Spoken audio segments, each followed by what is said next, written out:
Hi guys, magandang gabi po sa inyong lahat. Ayan, magluluto kami ngayon ng adobong pusit.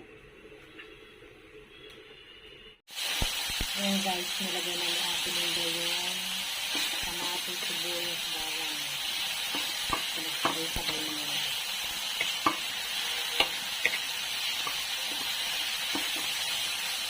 Lagay na din natin yung pusit.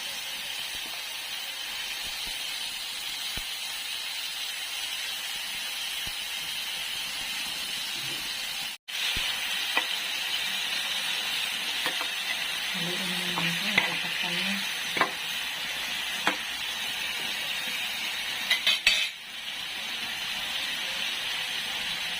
Lagyan natin ng toyo.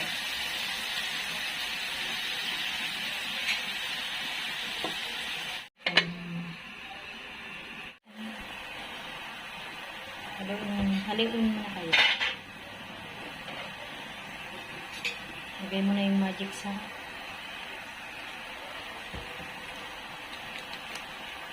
Ayan, lagay na natin yung magic sarap guys.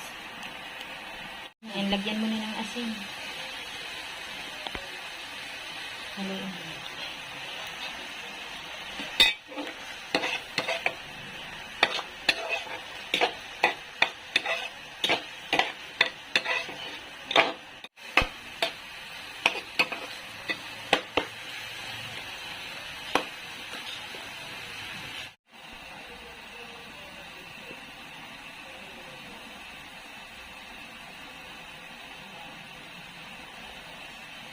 Ayan guys, hanggang dito na lamang. Maraming salamat po sa inyong lahat sa panonood sa aming channel. God bless everyone. Bye!